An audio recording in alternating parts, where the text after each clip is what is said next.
আমি গত 90 সালে ইসলাম গ্রহণ করছি, তখন ওই ডিগ্রি ফাইনাল ইয়ারের ছাত্র। 90 সালে ডিগ্রি কমপ্লিট হয়েছে মুসলমান হওয়ার পর ওই বছরেই। এরপরে মাস্টার্স করছি ঢাকা ইউনিভার্সিটি থেকে। মাস্টার্স করার পর একটা কলেজে চাকরি হয়েছিল, কলেজের লেকচারার হিসাবে। আবার যখন ইউনিভার্সিটিতে পড়ি তখন বন্ধু বান্ধবের সাথে মিলিয়ে একটা প্রাইভেট ল কলেজে ভর্তি হয়েছিলাম।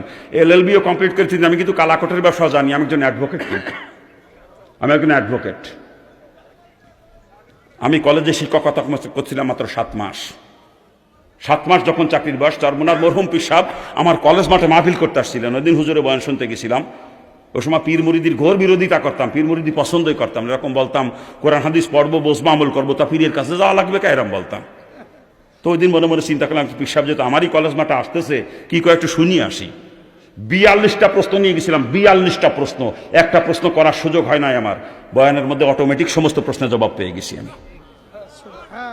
ওই দিনই মরহুম আল্লাহর কুতুবের হাতে বায়াত হয়েছি আমি। ওই দিনই হুজুর ওই দিন পর্দার উপরে খুব গুরুত্ব সহকারে আলোচনা করছেন। একটা হাদিসের ব্যাখ্যা করছেন হুজুর, আর দয়ুসু লা ইয়াদখুলুল জান্নাত, দয়ুস কখনো জান্নাতে যাবে না, লা ইয়াদখুল কখনো প্রবেশ করবে না।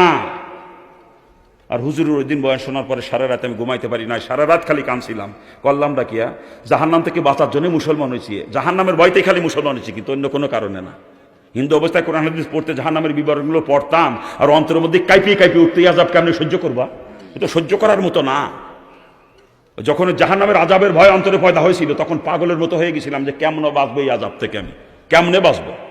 তখন কিসের মা বাপ, কিসের আত্মীয় স্বজন, কিসের অর্থ সম্পদ, কিসের নেতৃত্ব কর্তৃত্ব, কোনো কিছু আমাকে আটকে রাখতে পারে নাই। সব কিছু লাত্তি মারে ফেলাই তুই বের হয়ে চলে আসছে। জাহান্নামের ভয়তে মুসলমান হয়েছি, ইসলাম গ্রহণ করছি জাহান্নাম থেকে বাঁচার জন্য, অন্য কোনো কারণে না।